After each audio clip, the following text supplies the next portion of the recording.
عين الزانن عين الزانن عين الزانن عين الزانن عين الزانن بغرام تحديد الناب يكون الناب يكون عين الزانن عين الزانن عين الزانن عين الزانن عين الزانن بغرام تحديد الناب يكون الناب يكون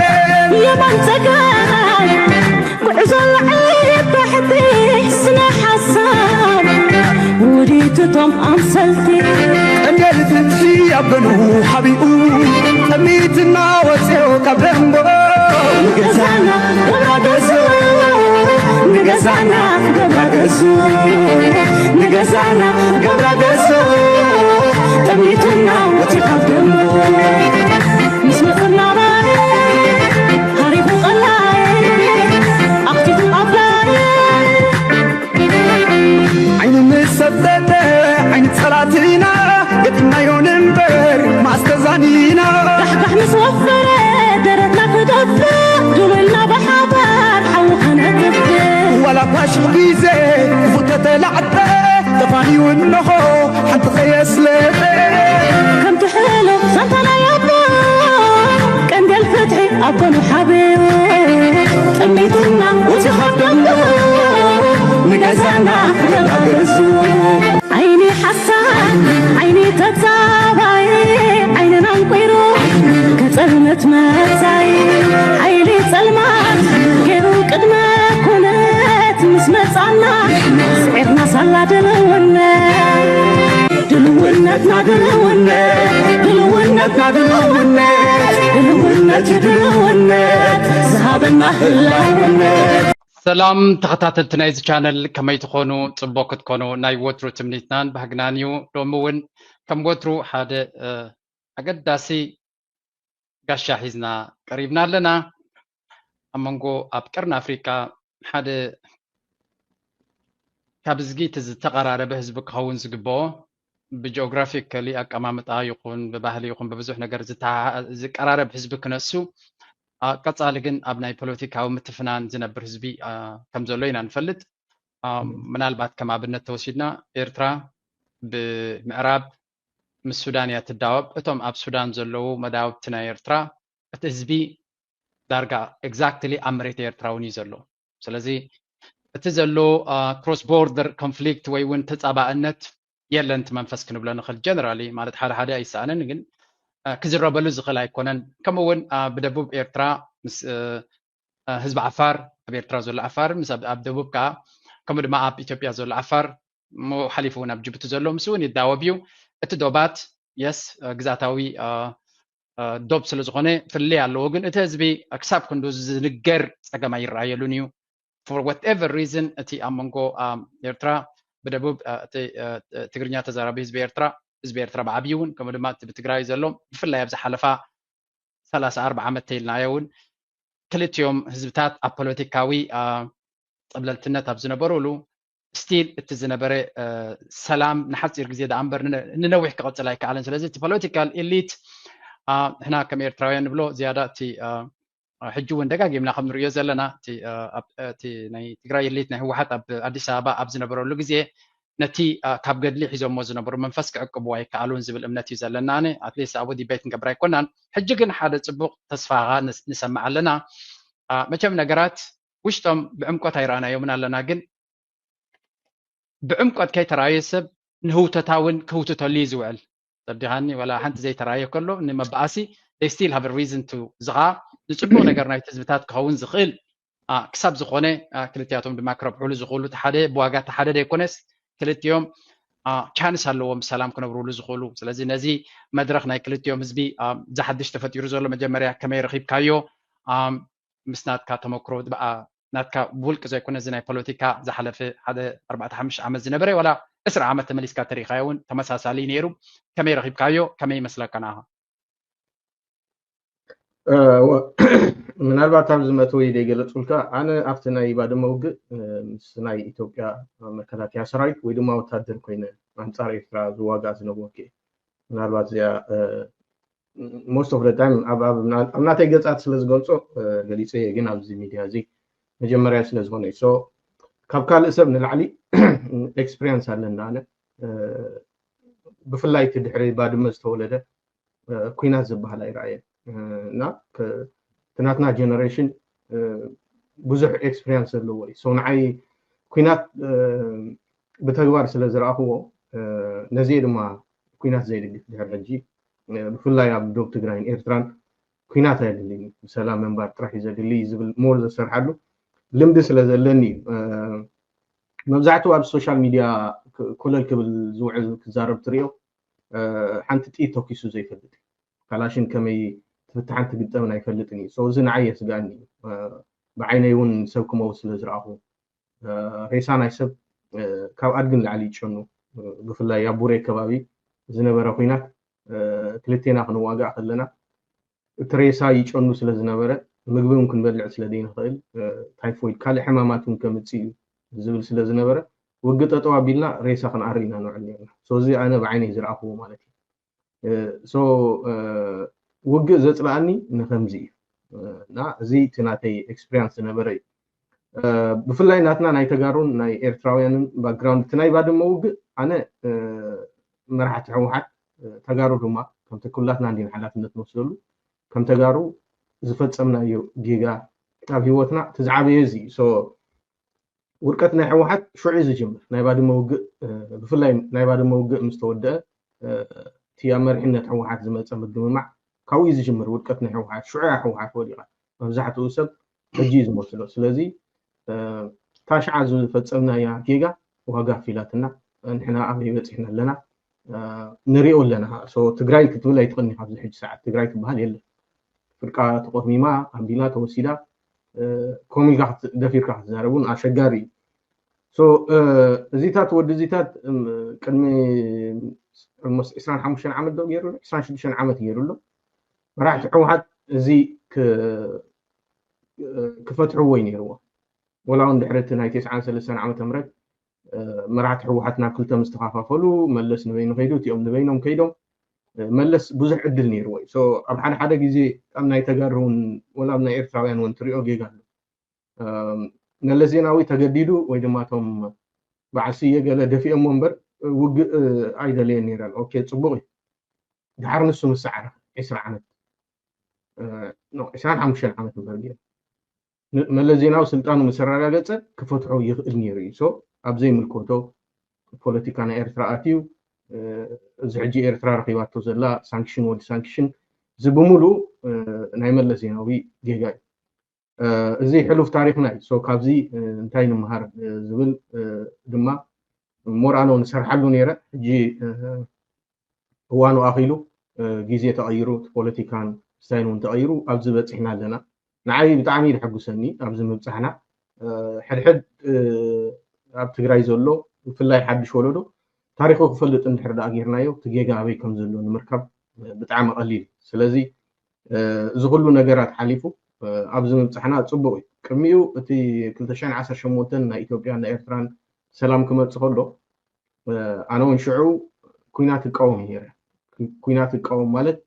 መራሕቲ ሕወሓት 27 ዓመት ሙሉእ ኣብ ስልጣን ነይሮም ገዚኦም ሃፍቲሞም ኩሉ ነገር ገይሮም በቃ ኢናፍ ተዋሓደ ትግራይ ኣብዘን 27 ዓመት ሙሉእ ኣብ ፅቡቕ ደረጃ በፂሓ ነይራ ትግራዋይ ተማሂሩ ኣቢሉ ይነግድ ይሰርሕ ነይሩ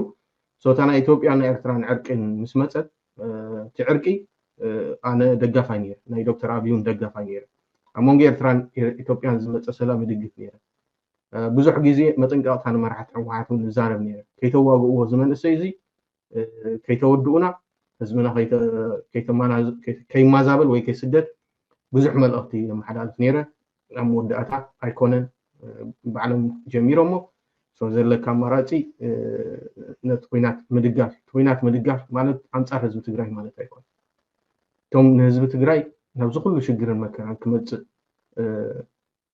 ዝሰርሑ ንዓዓቶም ምቁዋም ማለት እዩ ስለዚ ሕጂ እንድሕሪት መፂና እንተሓመናዮም ገሊኦም የለውን ግን እቶም ዘለዉ ክመሃሩሉ ሶ ተገዲድካ ተኣትዎ ኩናት ኣሎ ንዑ ሓሊፍካ ድማ ብሰላም ትነብሮ ነገራት ኣሎ እዚ እቲ 2018 ዝመፀ እዩ እቲ ኩናት ተዘይከፈት ነይሩ ትግራይ እውን ንባዕላ ተጠቃሚት እያ ነይራ እዚ ኩሉ ሓሊፉ ኩናት ተገይሩ ክንደይ መንእሰይ ትግራይ ከም ዝተሪኦ ተቆርሚማ ተሸርሚማ ሕጂ ኣብዚ ደረጃ እዚ በፂሕና መራሕቲ ሕወሓት ናብቲ ናይ 90 ዓመተ ምህረት ዝነበረ ተሓሳስባ መፅኦም ማለት እዩ ስለዚ 30 ገለን ዓመት ሙሉእ ከሲርና ማለት ተን 7 ዓመታት ናይ ኢትዮጵያን ናይ ኤርትራን ዝነበራ ሰላም ማለት እዩ ሕወሓትን ሻዕብያን መንግስቲ ኣብ ዝኾነሉ እዋን ዝነበራ 7 ዓመት ኤርትራን ትግራይን ብጣዕሚ እየን ተቐይረ ግደፎም ኢትዮጵያን ሰማ ኤርትራን ትግራይን ጥራሕ ሶ ከምኡ ኢልና 30 ገለን ዓመት እንተንነብር ኣበይ መፅሕና ናሲ ትዝሕዝነኒ እዚ ዕድሜና ብከንቱ ሓሊፉ ናይቲ ህዝቢ እውን ክበፅሖ ዝግባእ ማለት እዩ ሶ ሎሚ ኣብዚ በፂሕና ኣለና ኣይ ሆፕ ሕጂ እዞም መራሕትና ናይ ሕወሓት ማለት እዩ ካብ ሕሉፍ ተማሂሮም እንታይ ከም ዘድሊ ይፈልጥዮም ኢለ ዝሓስብ ሶ ኣብ ኢትዮጵያ ዘሎ መንግስቲ ኣነ እውን ኣብኡ ኣቴ ይርኢ ስለ ዝነበርኩ ነገራት ናተይ መደምደምታ ናቹራሊ ትግራዋይ ናይ ትግራዋይ ፅቢት ኣለዎም ኢለ ዝሓስብ ሶ ትጌጋ ናይቶም መራሕትና እንዲ ሓዎም ኣሲሮም ኣባሪሮም ቀቲሎም ጓና እዮም ዝሓቁ እዞም ሕጂ ዝገዝኡና ዘለው ትሪኦም ዘለካ ብምሉኦም ምሩኻት ገሊኦም ናይ ሳሕል ምሩኻት እዮም ገሊኦም ናይ ደደቢት ምሩኻት እዮም እና ኣብዚ ይሕዝን ግን ኣብዚ በፂሕና ኣለና ሕጂ ከመይ ኢልና ንኸይድ ሶ ሓደ ሓደ ኣብ ትግራይ ዝተረድኦ ትግራዋይ ኣሎ ገሊኡ ድማ ኮምፕሊትሊ እቲ ናይ ሕወሓት ናይ ቀደም ኣሰራርሓ ዘለዎ ፅልኢት ሕወሓት ተደይ ጠፊኡ እቶም መራሕቲ ተሪፎም ዘለው ተደይ ጠፊኦም ኣብ ትግራይ ለውጢ ይመፅን እዩ ተባሂሉ ወይ ድማ አንፃሮም ቃልሲ ተጀሚሩ ኣሎ እዚ ጌጋ እዩ ኣነ እቶም መራሕቲ ሕወሓት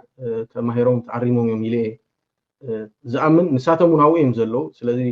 እቲ ሕሉፍ ጌጎኦም ተረዲኦም ኣለው ሕጂ ካብዚ ከመይ ኢልና ንቐፅል ዝብል እዛ ኣነ ንስኻን ዝገብሮ ዘለና ስራሕ ኣብ ሶሻል ሚድያ ሓደ ርእሱ ዝኽኣለ መንግስቲ እዩ ኣብዚ ሶሻል ሚድያ ኮይንካ ናይ ሰብ ኣተሓሳስባ ናይ መንግስታት ኣተሓሳስባ ክትቅይር ትኽእል ኢኻ ሶ ንዓና ዝፀበየና ዘሎ ዓብ ስራሕ እዩ ኣብ ዝሓለፈ እውን ፅቡቅ ኢና ሰሪሕና ስለዚ እዚ ኩላትና ብጥቕሚ ናይ ትግራይን ናይ ኤርትራን ኢና ክንሪኦ ዘለና እምበር ብጥቕሚ ኣብ 4 ኪሎ መን ስልጣን ሓዘ ይኮነን ኣነ 4 ኪሎ ወላ ንምንታይ ሻዕብያን ወያንን ስልጣን ዝሕዙ ወላ ንምንታይ ኢትዮጵያ ተዋፃፂሮም ንልምዓት ትግራይን ኤርትራን ዘይሰርሑ ናተይ ሕልሚ ድማ ንሱ እዩ ዝኸሰርናዮ 30 ዓመት ከመይ ጌርና ንምፃእ እዩ ኣብዚ ናይ ፅምዶ ዝበልካዮ ክስታይ ብዙሕ ፈታውን ፀላእን ክህሉ እዚ ኖርማሊ ክንቅበሎ ክንክእል ኣለና ካብ ትግራይ ናይ ኤርትራውያን ፅልኢ ዘለዎ ትግራዋይ ኣሎ ካብ ኤርትራ ድማ ናይ ተጋሩ ፅልኢ ዘለዎ ኤርትራዊ ኢንክሉዲንግ ኣብ ሶሻል ሚድያ ዘሎ ማለት እዚኣቶም ንክልቲኦም ህዝቢ ስለዘይሳግን ናትና የልበይና ክንሪያ ኢና ምክንያቱ እታ ፅልኢ ናይ ተጋሩ ትብል ብፍላይ ብወገን ኤርትራ ካልእ መልክዕ እያ ትሕዝ ዘላ ሕጂ ትቐደም ንመን እዩ ፅልኢ ዘለዎ ባህል ነይሩ ሕጂ ግን እሳ በይና ክንሪያ እንዲና ግን ሓንቲ ብዚ ነዚ ኩነታት ክርኢ ከሎ እቲ ሰብ ካብቲ ተመክሮ ናይቲ ዞባ ዝርዮ ዘሎ እቲ ሓደ ታሪካዊ ፍፃሜ ከምኡ እውን ታሪካዊ ዕድል ክትብሎ ትኽእል ኢኻ ምክንያቱ መብዛሕቲ ግዜ ኣብዚ ዝኸፍአ መድረክ ምስ በፃሕካ ኢኻ ቅድሚ ኣብ ኖርማል ግዜ ክትውስኖ ዘይትኽእል ውሳኔታት ንክትውስን ትመርፅ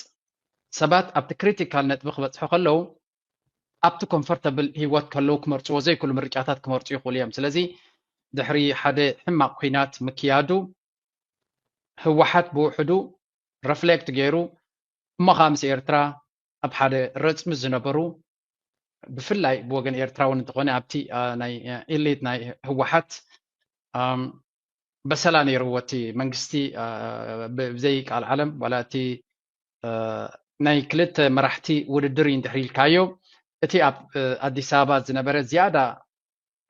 ንበይኑ እንተዝገጥሞ ነይሩ እቲ ኣብ ኤርትራ ዝነበረ ዕድሉ ምርኣየ ግን ንኩሉ ሒዙ ንበይንኻ ክዓፅወካ ዝፈተነ ልክዕ ከምዚ እንታይ ይብሉ ንሓደ ነገር ኣብ ፀቢብ እንድሕር ሒዝካዮ ዋላ እውን ክቐትለካ ዘይሓስብ ዝነበረ ንክቐትለካ ዝለዓለ ቻንስ ኣለዎ እዮም ዝብሉ ዝኾነ ዋላ ደቂቕ እንስሳ ዓፊንካ እንድሕር ሒዝካዮ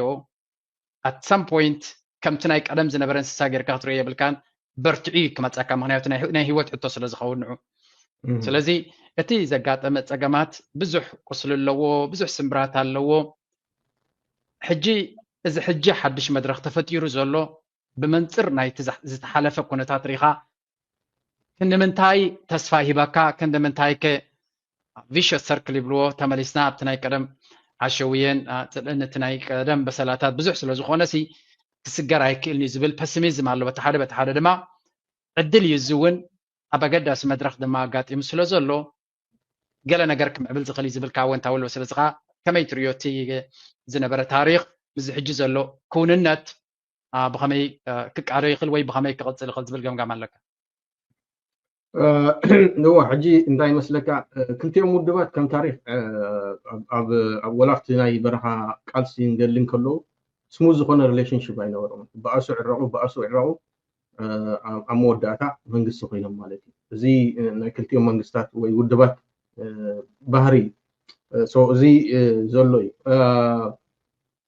አይ ቲንክ ብወገን ትግራይ መብዛሕቶም ወላ ሕጂ ንሪኦም ቶም ሽዑ ኣብ ስልጣን ዝነበሩ ጀነራላት ገሊኦም ትግራይ ሃገር ክትከውን ኣለዋ ናብ ዝብል መደምደምታ መፅኦም ኣሎ ስለዚ እዚ ካብ ሕሉፍ ጌጎኦም ተማሂሮም ትግራይ መስዋዕት እንዳኾነ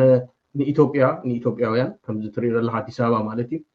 ብምዕባል ሰላም ምርካብ ገለ እንተደይ ኮይኑ ትግራይ ተጠቐመትሉ ተረብሐትሉ ነገር የለን ሶ ካብ ልምዶም ከምዚ ዝተምሃሩ ይመስለኒ ቶም ናትና መራሕቲ ብወገን ኤርትራ እቲ ታሪክ ናይቶም ክልቲኦም ውድባት ኣመፃፅኣ እንድሕር ሪኢኻዮ ገሊኦም ተጋሩ ዘይሰማምዕሉ ኣለዉ ግን እቲ ሓቂ ክነቐምጦ ኢና ናይ መሪሕነትን ተመራሓይን ዝዓይነቱ ኣካይዳ እዩ ነይሩ እቲ መራሒ ሻዕብያ ዝበሃል ውድብ እዩ ነይሩ እቲ ተመራሒ ከዓ ሕወሓት ዝበሃል ውድብ እዩ ነይሩ ሶ አይ ቲንክ ይመስለኒ ኣነ ክልቲኦም ናብ ስልጣን ክመፁ ከለዉ ንክልቲኡ ጥቕሚ ዝብል ኣሰራርሓ ነይሩ ብወገን ትግራይ ኤርትራ ሃገር ስለ ዝኾነት ነፍሳ ተቓል ዝበሃል ባህላ ነይሩ which is completely wrong ማለት እዩ ኣብ ዘይምልከቶም ኣትዮም ተሓለቕቲ ናይ ኢትዮጵያ ኮይኖም ግን ትግራይ ጎዲኦማ ማለት እዩ ሶ ናብቲ መይንት ናትካ ሕቶኻ አይ ቲንክ ከምቲ ዝበልካዮ ኣለውና እንዲም በትን ግን ዋይናት ንምንታይ ደይ ንጥቀመሉ እዩ ብፍላይ በኣና ብትግራይ እሱ ጥራሕ ይዕድል ዘለና ድሕሪ ሕጂ ኣብ ኢትዮጵያ ዘሎ መንግስቲ ትግራይ እንታይ ኮነት ናበይ ከደት ዘገድሶ ኣይኮነ ሶ እቲ ውዕል ፕሪቶርያ ከም ዘይከውን ክንፈልጥ ክንክእል ኣለና ኩልና ኣይትግበርን ምክንያቱ ድሕሪ ተተግቢሩ ምስ ጎንፂ ዘለዎ ናይ ምስ ኣምሓራ ሞር ክቕፅል እዩ ትግራይን ኣምሓራን ናብ ውግእ ከኣትው እዮም ንዕኡ ድማ ድሕሪ ትግራይን ኣምሓራን ናብ ውግእ ኣትዮም ኣይ ዶንት ቲንክ ሶ ከምዚ ናይ ቀደም ብቂምን ብገለን ዝቕፅሉ ኣይመስለን ወላ እቲ ናይ ፋኖ እቲ ናይ ሕወሓትን ግን ንዕኡ ንስልጣኑ ኣስጋኢ ስለ ዝኾነ እቲ ፕሪቶርያ ኣይትግበርን እዩ ሶ መዋፅኡና ናይ ትግራይ እንታይ ዝብል ዘለና ኣማራፂ ምስቶም ጎረባብትኻ ተሰማሚዕኻ ነፃ ምዃን ማለት እዩ ክሳብ መንግስቲ ማለት እዩ ሶ ኣብቲ ናይ ሕሉፍ ኣነ ብዙሕ እኳ ንክሳይና እምበር ኣብኡ ክነብር እውን ኣይደልን ኣነ በቃ ሓሊፍ እዩ ወላ ሓንቲ ክንገብሮ ይንክእል ገሊኦም ናይ ኤርትራን ናይ ሻዕብያን ፀሊእ ዘለዎም ወላ እቶም መራሕቲ ሕወሓት ትብሎም ናይ ቀደም ታሪክ ናይ 77 ገለን የምፁ እዚ ናይ 77 ታሪክ ነዝወለዶ እዚ ወላ ሓንቲ ይጠቕሙ ሶ ንሳቶም ክጥዕሞም ብኢዶም ኩዕዕ ካብ ማንካዲ ዝበሃል ዝሕለካ ብኢድካ ከምኡ እዮም ዝፃወቱ ዘለዉ ብፍላይ እቶም ዓበይቲ መራሕቲ ንብሎም እዩ ስለዚ ናይ 77 ታሪክ ገሊኦም ገልፅዎ ነይሮም ፅቡቅ ኣገላልፃ ድሕር ከምኡ ዓይነት ፀገም እንድሕር ኣምፂካ እንታይ ክትገብር ተመሊስካ ምስ ሻዕብያ ትሰርሕ ስለዚ ብዘይ ሻዕብያ ክሰርሑ ስለዘይክእሉ ምስ ሻዕብያ እንድሕር ተባኢሶም ደርጊ ከም ዘጥፍኦም ስለዝፈልጡ ወይ ልቦም ሓቢኦም እዮም ዝቃለሱ ብቕንዕና ይነበረን ተቃልሲ ማለት እዩ እዞም ክልቲኦም ውድባት ከም ዝበለ ኣካይዳ ኣምፂኦም ነይሮም ምናልባት ሓንቲ ፅብቕቲ ዘረባ ኣላ ናይ ፕሬዚደንት ኢሳያስ ቃለ መጠይቅ ኩላትና ተማሂርና ኢና ብፍላይ ህዝቢ ትግራይ ወይ ትመሪሕነት ሕወሓት እውን ንባዕሉ ስለዚ ኣብ ሕሉፍ ከይነበርና ንቅድሚት እንተኸድና ይፅቡቅ ኦፍኮርስ ኣብ ፖለቲካ ከምኡ ዓይነት ነገራት ንበዝሒ ሕጂ ከጋጥም ይኽእል እዩ ውጪ ዝኣነ እውን ዝኣምነሉ እዩ ፅባሕ ድሕሪ ፅባሕ ኣብ ኢትዮጵያ ዝመፅእ መንግስቲ ኣንፃር ኤርትራ ከም ዝዋጋእ ፍሉጥ እዩ ምክንያቱ ወደብ ከድልየኒ ይኽእል ኣነ ካብ ኣብይ ኣሕመድ ከምዚ ኣይተፀበኹን ነይሩ ሶ ለካ ሽግርና ኤርትራ ወደብ ስለ ዘለዋ ወደብ ክትመንዝዕ ኣንፃር ኤርትራ ኩናት ክትገብር እሞ ድማ እቲ ኩናት ዝግበረሉ ቦታ ናይ ትግራይ ወላ ዝበዝሕ ናይ በዓል ኣፄ ዮሃንስ ናይ በዓል ኣሉላ ታሪክ እንድሕር ሪኢኻዮ ጌጋ እዩ ብናተይ ይረኣዩ ምክንያቱ ወላ ኣፄ ዮሃንስ ወላ ኣሉላ እቶም መራሕቲ ናይ ትግራይ ዝበሃሉ ብምሉኦም መለስ ዜናዊ ኣንፃር ኤርትራ ተዋጊኦም ትግራይና እንዳ ኮይናት ኮይና ኤርትራና እንዳ ኮይናት ኮይና ግን ኩሉ ረሲዖሞ 4 ኪሎ ኮፍ እዩ ሶ መጻይ ንዓኻትኩም እውን ከም ሓደ ክስታይ ተፈተወ ተፀለ ኣብ ኢትዮጵያ ዝመጽእ መንግስቲ ድሕሪ 10 ዓመት ድሕሪ 30 ድሕሪ 20 ዓመት ድሕሪ 50 ዓመት ንኤርትራ ክወርር እዚ ፍሉጥ ምክንያቱ ወደብ ከልየኒ ይኽብለካ ብፍላይ እዚ ሕጂ ዘሎ ናይ ባሕሪ ጥቕሚ እቲ ጂኦፖለቲክስ ንገለመለ ፍሉጥ እዩ ሶ እዚ ከም ክስታ ጌርና ክነቐምጦ ኣለና ሶ ኣብዚ ንሕና ተጋሩ እንታይ ንግበር ሶ ንሕና ናይ ኤርትራ ሰላም ንዓና ሰላም ንኤርትራ ዝወግእ ዝኾነ ይኹን ዓይነት ካቤትን ምምፃእ ንዓና ጉድኣት ምዃኑ ክፈልጥ ኣሎ ሶ ነዚ የድብል ሕጂን በዓል ኣፄ ዮሃንስ ኣሉላ ኣባ ነጋ ገለመለ ክሳብ ባፅዕ ከይዶም ተዋጊኦም ባፅዕ ተዋጊኦም ባፅዕ ፈሪሳ ኦኬስ ኣስመራ ትግራይ ብምሉእ ፈሪሱ ካብኡ ከይዶም በቃ ኢትዮጵያ ሃገር ኢሎም ዘሚሩ ሶ ዝናትና ወለዶ ናይ ትግራይ ኣንጻር ኤርትራ ዝግበር ዝኾነ ይኹን ዓይነት ጉድኣት ኣንጻር ትግራይ ምዃኑ ክፈልጥ ኣለዎ ሶ እዚ ሕጂ ተጀሚሩ ዘሎ ርክብ ብፍላይ ኣብ ናይ ሶሻል ሚድያ ኣክቲቪስታት ድማ ነዚ ክደፍኡሉ ኣነ ብፍላይ ብኣና ብወገን ትግራይ እዚ እዩ ምክንያቱ ከምዚ ንሓሊፍና ምናልባት ተመሊስ እያ ተሕተኹ ያ ጽቡቅ ዝኾነ ታሪኻዊ መረዳእታውን ስለ ዘለካ ሓንቲ ስእሊ ነይራትኒ ኣይረኸብኳን ኣለኹ እንታይ ከርኢ ደልየ መብዛሕቲ ግዜ እዚኣ እያ ሶሪ ኣብዛ ካርታ እዚኣ ንዝበፅሐ ሰብ ትረኣየኩም ክትህሉ ተስፋ ገብር እዛ ካርታ ኣብዛ ካርታ እንድሕር ሪኢኻዮ ትግራይ መብዛሕትኡ ሰብ ነቲ ትግራይ ብወገን ኤርትራዊ ስለ ዝኾነ ኦድየንስ ናተይ ንትግራይ ኤግዛክትሊ እቲ ቅርፂ ናታ ኣበይ ቦታ ኣሎ እውን ክግምቶ ዝኽእል ከቢድ እዩ ሕጂ እዛ ካርታ እዚ ቀሲልካ እንተሪኢኻዮ ትግራይ ኮምፕሊትሊ ሓደ ዕድል ተዋሂቧ ኣብ ሂወት ዘወሃባካ ዕድል እዩ ናይ ኣዲስ ኣበባ ንኣምሓራ ሓሊፍካ ንዓፋር ሓሊፍካ ኣብ መሬት ኦሮሞ ኣቲኻ ኣብ ኣዲስ ኣበባ ኮፍ ክትብል እስኻ ግን ጂኦግራፊካል ሎኬሽን ናትካ ኣፀቢቑ ካብ ርሑቕ እዩ ብመሬት እውን ኣይትራኸብን ኢኻ ምስ ኣዲስ ኣበባ ዝበሃል ስለዚ ካልኣይ ውሑድ ኢኻ ብፐርሰንቴጅ ክትሪኦ ከለኻ ኣብዚ ቃልሲ ዝነበረ እዋን ዳርጋ እቲ ጭርሑታት ብዙሕ ግዜ ንሰምዖ ዝነበርና ካብ ተጋሩ ትግራይ ሃገር እያ ትግራይ ነፍሳ ክትክእል እያ ከም ሃገር ክትከውን እያ ዝብል ዘረባ ብብዝሕ ንሰምዕ ነርና ወላ እውን እቲ ዝበዝሐ መንእሰይ ናተይ መረዳእታ ክትርመኒ ትኽእል ኢኻ እቲ መንእሰይ ዝቃለስ ዝነበረ እውን እንተኾነ ዝብል ኣነ ትግራይ ሃገር ንክትከውን ዝቃለስ ዝነበረ ኮይኑ ዝስምዓኒ ዘሎ እምበር ንኣዲስ ኣበባ ክምለስ ኢሉ ወይ እውን ነቶም ኤሊት ናይ ህወሓት ንኣዲስ ኣበባ ንክመልሶም ኢሉ ዝቃለስ ዝነበረ ኣይመስለንን ሕጂ ትሕቶ እንኮላይ ወላ እቲ ሴት ኣብ ናይቲ ህወሓት ነቲ ሕገ መንግስቲ ከቆሞ ከሎሲ ኣርቲክል 39 ማለት ኣብ ገለ ነጥቢ እታ ኢትዮጵያ ትበሃል ንሶም ዝሃንፅዋ ዘለዉ ኣብ ገለ ነጥቢ መኸተምታ ክህልዋ ከም ዝኾነ ባይ ዲዛይን ሲ ኤግዚት ስትራቴጂ ዘለዋ ሃገር ምዃና ማለት ኣብ ዝኾነ ሃገር ኤግዚት ስትራቴጂ ትገትፈሉን ኢኻ ኣብ ኮርፖሬሽን ኢኻ ኤግዚት ስትራቴጂ ለኒ ትብል እምበር ኣብ ሃገር ድሕሪ ኮይኑ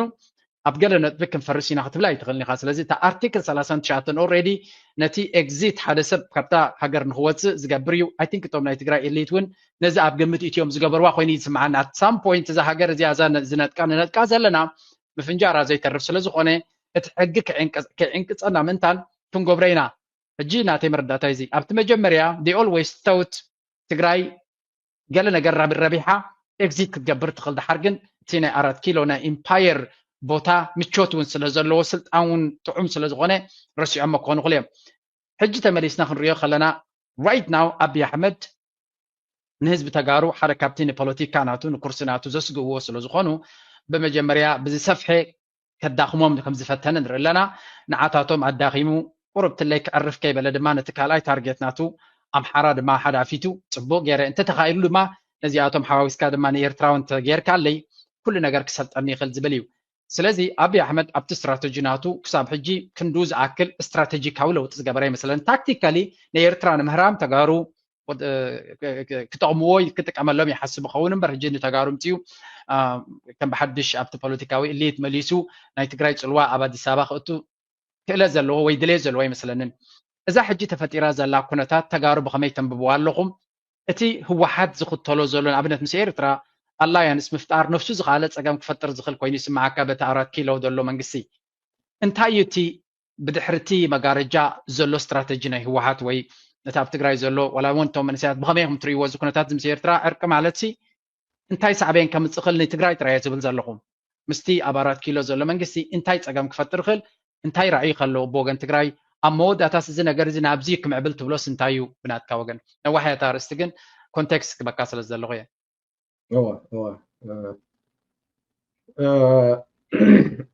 መጀመርያ እታ ሃገረ ትግራይ ዝበልካያ ኣብቲ እዋን ኩናት ሃገረ ትግራይ ከም መሸቀጥ እዩ ነይሩ መራሕቲ ሕወሓት ተጋሩ ኮይኖም ኣይፈልጡን ሰምዑ ኣለዉ ሕጂ ኣብ ሂወቶም መራሕቲ ሕወሓት ኢትዮጵያውያን እዮም ነይሮም እምበር ተጋሩ ኮይኖም ኣይፈልጡን ሶቲ ተዓቢ ጌጋ ድማ እዚ ሶቲ ኣብ እዋን ቃልሲ ሃገረ ትግራይ ዝበሃል ዝነበረ ሓሶት ትመንእሰይ ወላ ሓንቲ ይፈልጥን መብዛሕትኦም ዕድሜኦም ትሕቲ 25 ዓመት እዮም ሓቂ መሲሎም እዮም ተጋዲሉ ኣነ እውን ነዚኣ ዝፈርሕ ነይረ እታ ኩናት ቅድሚ ምጅማሩ ብዙሕ ግዜ ንመንእሰይ ትግራይ መልእኽቲ ሕሊፈ ወላ ኩናት እንድሕር ተፈጢሩ ክዋጋእ ከም ዘይብሉ እቲ መንእሰይ መልእኽቲ የመሓላልፍ ነይሩ ሕጂ ሃገረ ትግራይ ዝበሃል የለን ስለዚ ከም መሸቀጢ ነይሩ እቲ እዋን እቲ ማለት እቲ ዝሕዝነኒ እቲ ተማሂሩ ትብሎ ማለት ብናትና ዕድመ ዘሎ ካባና ንላዕሊ ዕድመ ዘለውን ወላ ኣብ ወፃእ ዝነብር እውን ሃገረ ትግራይ ናይ ሓቂ መሲልዎ ከምኡ ኢሉ ቃለስ ምንባር እዩ እቲ ዝሕዝነኒ ኣነ ማለት እዩ ሃገረ ትግራይ መሸቀጢ እዩ ነይሩ እምበር መራሕቲ ሕወሓት ተጋሩ ኮይኖም ኣይፈልጡን ንሃገረ ትግራይ ከምዘይ ቃለሱ ሲምፕል ኤግዛምፕል ክበክ ሓደ መራሒ ናይ ሕወሓት ኣብ ኣዲስ ኣበባ ፓላሶን ፋብሪካን ሰሪሑ ታገበር እዩ ትግራይ ትብል ሃገር ዝምስል ከመይ ገይሩ እቲ ናቱ ሃፍቲ ትራንስፈር ክገብሮ ናብ ትግራይ ቤዚካሊ መንግስቲ ምስ ኮኑ ስልጣን ምስ ሓዙ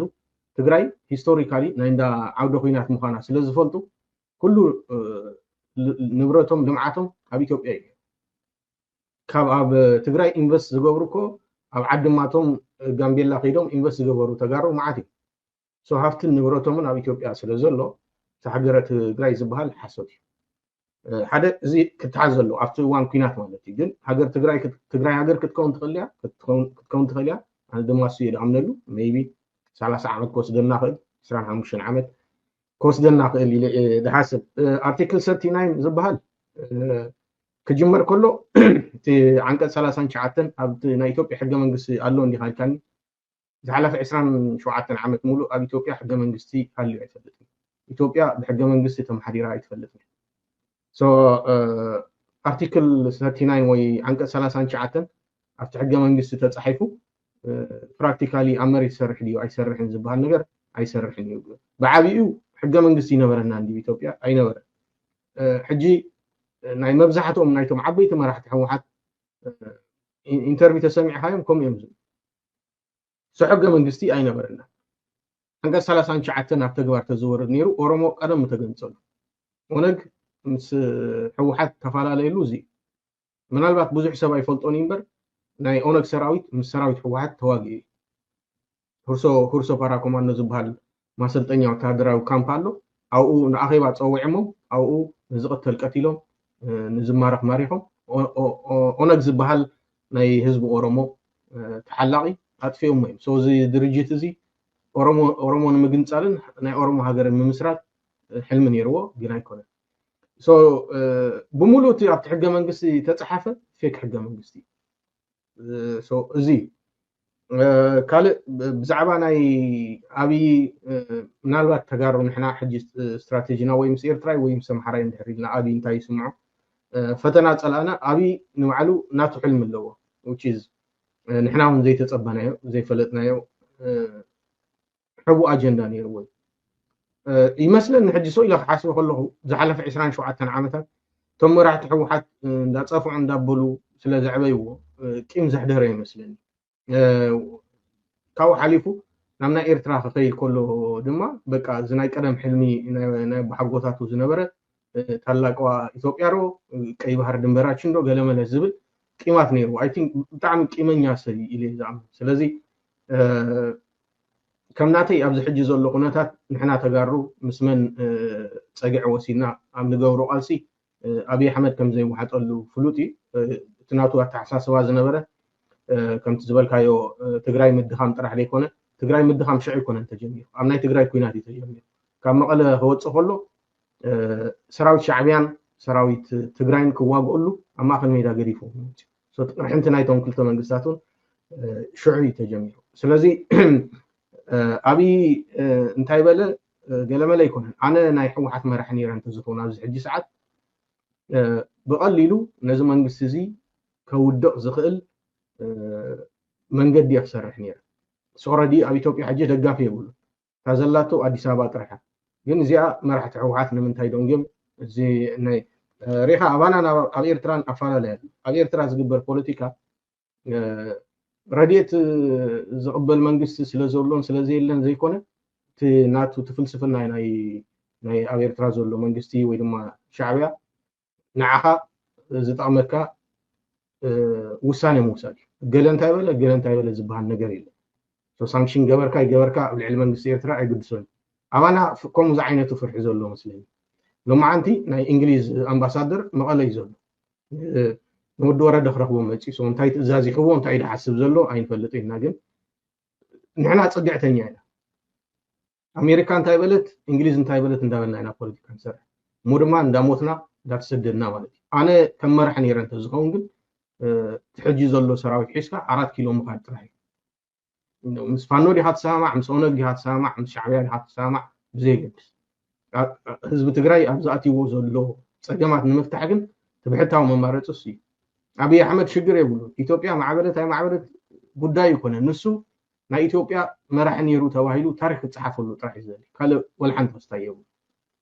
ስለዚ ኣብይ እንታይ በለ ኣይበለ ይኮነ በቃ ንትግራይ ንህዝቢ ትግራይ ዝጠቅም ኩሉ ነገራት مراحت حوحات عبد الحدي ساعات كفتسم وطرح يزلوا إذا نفسي زامن سلازي عرقنا ولا نشعبيان ناي حوحات عرقي طرح ليكون إذا السوشيال ميديا كون جبرا زلناسي زاني أولن ناي كالوت أكتيفيست نامس مرا خوريوم تبل كندي بوليتيكا يسرحوا له سو نسي خاطريكو أولن برهان الفعاتين احتراحيهم زمان قصزي ወይ ከዛረብ ወይ መግለጽ ኸውጽ ወይ ስጉም ተወስድ ይሐጽበ ግን የለ ከም መንግስትስ የለና ኢትዮጵያ ሓደ ለማስ መንግስት ይዘሎ ግን ተሽግሩ ካመራሕት ሕወሓት አይደኖ እንታይ ይጽበ ይኹም ዘለው አይፈልጥኒ ኣብይ ግን ትግራይን ኤርትራን ተዓሪቆም ክርኢ አይደልኝ መራሕት ሕወሓትን እዚኣ ንምንታይ ከም ዘይሰርሑላ አይፈልጥኒ ግን ብዙሕ ዕድላት ኣለዎም ፈተና ጸላና ድማ ኩሉ ትግራዋይ ክፈልጦ ዘሎ ናይ ትግራይ ጽቡቕ ዝምነ መንግስቲ ኣብ ኢትዮጵያ የለ ስለዚህ ነዚ መንግስቲ ኮይንካ ሽግር መፍታሕ ምስ ጎራዊትካ መስራሕ ኢለ ዝኣምን ዜኔን ምናልባት ብወገን ትግራይ እዛ ሃገረ ትግራይ ትብል ቅድሚኦም ክሳይ ዝበልካ እንታይ መዋጾና ወይ ድማ እንታይ ድሌትና ናይ ኩላትና ተጋሩ ከውን ዘለዎ ድሌት ናይ ትግራይ ሽግር ፈቲሕካ ምስ ጎራዊትካ ኢንክሉዲንግ ወላ ምስ ሻዕቢ ኮይንካ ኢትዮጵያ ተማሓደር ብልይሃ ኣነ ዝናተይ ናይ ግል ኣነ መርዓ ነይረ ተዝኾና ትግራይ ከምኡ ይኽገብር ወላ ሓንቲ ግዜ ይወስደለይ ምክንያቱ ኣምሓራ ክልል የለን ትሪኦም ኣለኻ እዞም ኩሎም መሳኪን ወታደራት በብመዓልቱ ዝማረኹ ዘለዉ እቲ ድሮንዶ ወዲ ድሮንዶ ዝብሎ ንሱ ፅቑኢልካ እዩ ሶ ኣብይ እንታይ በለ ዘይኮነስ ንዓና ነተጋሩ እንታይ ይጠቕመና ኢሎም እቶም መራሕትና ውሳኔ ተዝውስኑ ይፅቡቕ ያ ሕጂ እዚኦም ፅብቕቲ መብርሂት እያ ምክንያቱ ኣይ ቲንክ እቲ ኣብ ገለ እናተይ መረዳእታ እዩ ላክ ኦፍ ክሊር ስትራቴጂ ዘይምህላው ነቲ ዝፍጠር ሞመንትም እውን ሪሊ ክትጥቀመሉ ይኸብደ ፀገም ክፈጥር ይኽእልኸውን እዩ ኣነ ንኣብነት እዛ ሕጂ ተፈጢራ ዘላ ሞመንተም ኣብ መንጎ ሻዕብያን ህወሓትን ከምታ ዝበልካዮ ኣብታ ኣብይ ኣሕመድ ሰራዊቱ ሒዙ ክወፅእ ከሎ ኤግዛክትሊ ካብኣ ዝጀመረት ኮይኑ ዝስምዓኒ ምክንያቱ ኣብቲ ግዜ ኩናት እውን እንተኾነ ሻዕብያ ይመዝንዎ ከም ዝነበሩ ነቲ ሰብኣይ እቲ ኣቢ ማለት እዩ ክሳዕ ክንደይ ብዋጋ ናይ ካልኦት መንበሩ ከጣጥሕ ዝደሊ ሰብ ምዃኑ የግዳስ ግን ሻዕብያ ንዓቢ ንምሕጋዝ ዘይኮነ ካልኦት ስትራቴጂካዊ ረብሓ ስለ ዝነበረ ያቲ ነይሩ ሕጂ ክንሪኦ ከለና ግን ኣምሓራ ኣብዚ እዋን እዚ እቲ ፋኖ ዝበሃል ካብ መዓልቲ ናብ መዓልቲ ክትሪኦ ከለካ ወታደራዊ ዓቕምናቱ እናሓየለ ይኸይድ ኣሎ ኩናት ድማ ኩሉ ግዜ ሓፂን ጥራይ ኣይኮነን ዘዋግኣካ ተመክሮይ ዘዋግኣካ ኩናት እናፈለጥካዮ እናተረዳእካዮ ምስከትካ ኢኻ እናሓየልካ ዝኸይድ እና ዋላ በትሪ ሒዝካ እንተ ነርካ ኣፅዋርካ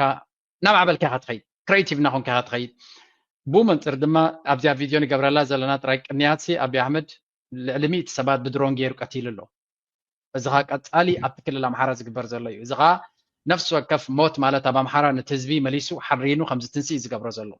أجي اتنا يا أمحارة عنزا زلو كم دما قدم حوحات ويون تقراي يم حضرواني روم أوروما يم حضروالو نحنا بتسلت أن يلنان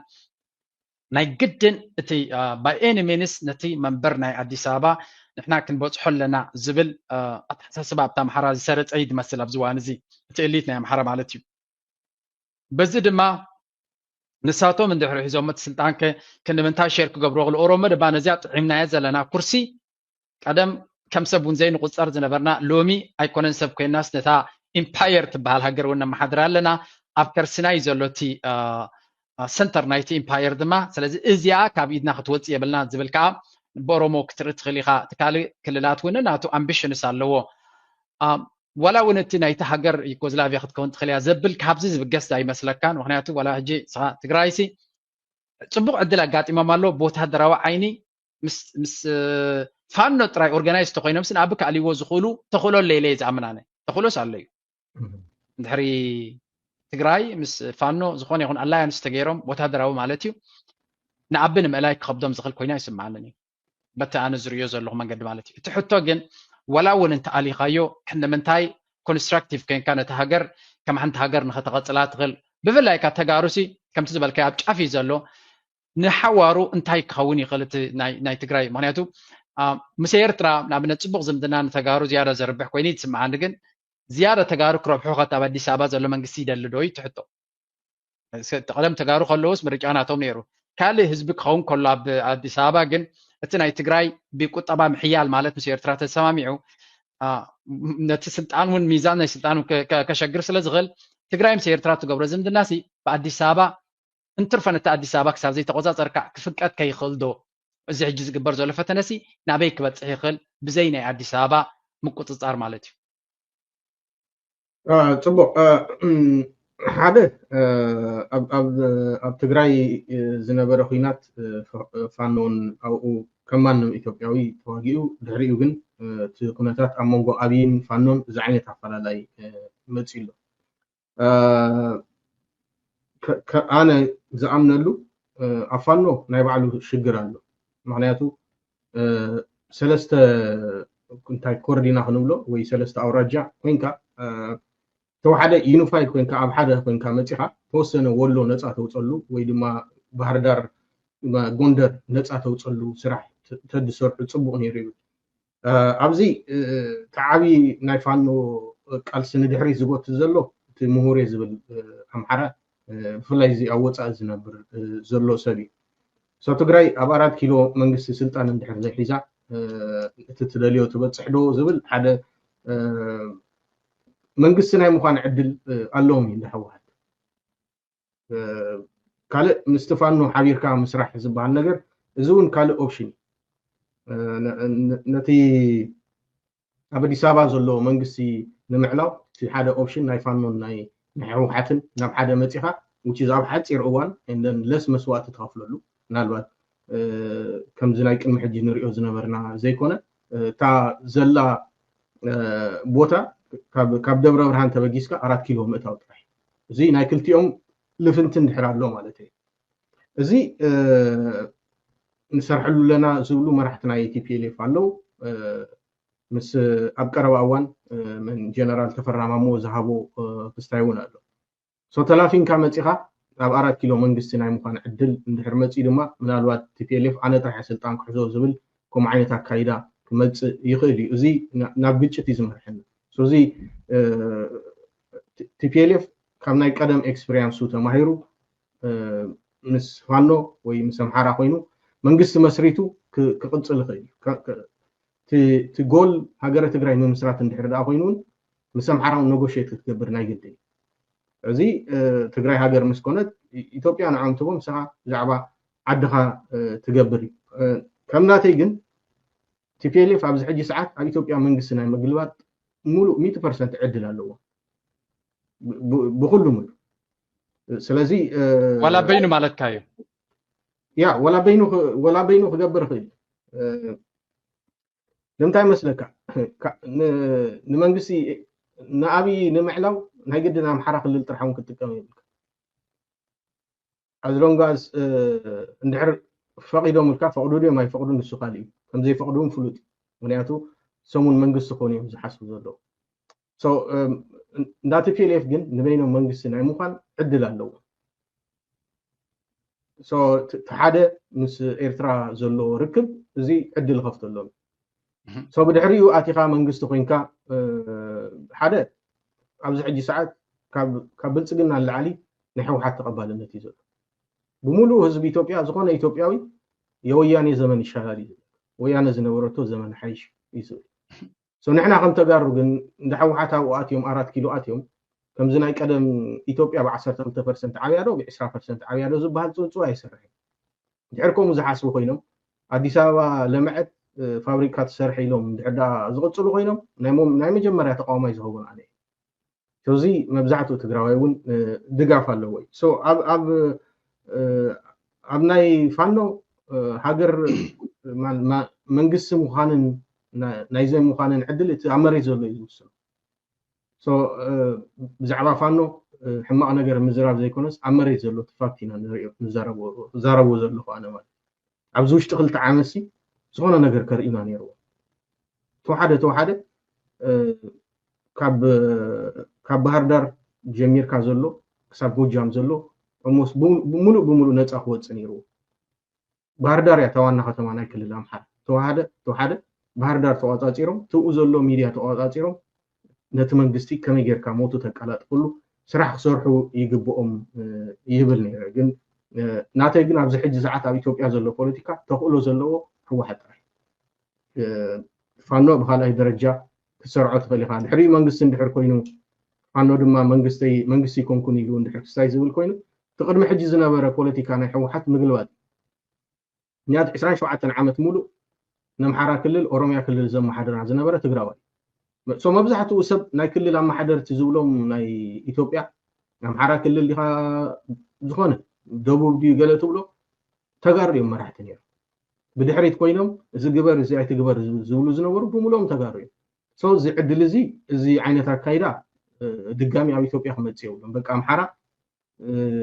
كم كلل أمحرا كلل بعلي كم حدر أيبل الله تهبو فيدرال منجس دما زلوا بوتاتات عدلات تهبو أبز حد ساعة تقولوا زلوا جن بناتي الراية TPLF راح ينزل عين الزانين عين الزانين عين الزانين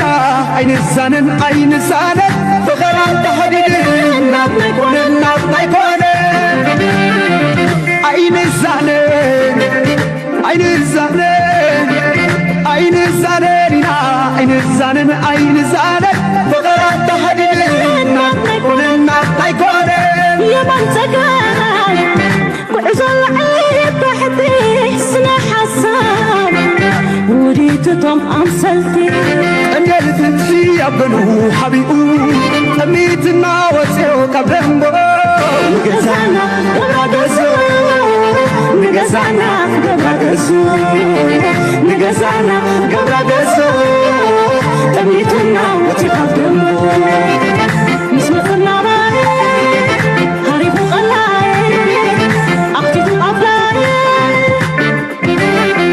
عين مسددة عين صلاتنا قدنا يونمبر ما استزانينا بحبح مسوفرة درتنا كدفة دولنا بحبار حوخنا كدفة ولا باش بيزي فتت العدة تفاني والنخو حتى خيس لبي كم تحلو سنتنا يابا كان قال فتحي أبن حبيبي تميتنا وتخدمنا نقزانا قبرقزو عيني حسان عيني تتابعي عيننا نقيرو كتلمت مساي عيني سلمات كيرو قدما كنت مسمت عنا سعيرنا صلا دلونا دلونتنا دلونت دلونتنا دلونت دلونت دلونت ذهبنا هلاونت دلونتنا دلونت دلونت دلونت دلونت دلونت ذهبنا هلاونت دلونتنا اليوم ما تلسفتنا خبلنا نديو عيو كلنتنا وتروات تنكب وتروات تقالو عدم كغوزكيس كاس ماسكي كاسالو وترودلو دلوات حدا مسرق كوينا سقيرنا يو أمبار كمرات سقامتنا وترولنا بكسكاس كبرتاتنا منغاس نقرنا سقلي بدلو دكنا سيات دالويو سيات دالويو تمالين لومن تمالين الوادينا عقبين قادرين تمالين لومن تمالين الوادينا عقبين قادرين أبسناتنا قطري أبسناتنا منبار دهر حصاب نفسار بقرينا التكبار تمالين لومن تمالين الوادينا عقبين قادرين تمالين لومن تمالين الوادينا عقبين قادرين وترولنا بكسكاس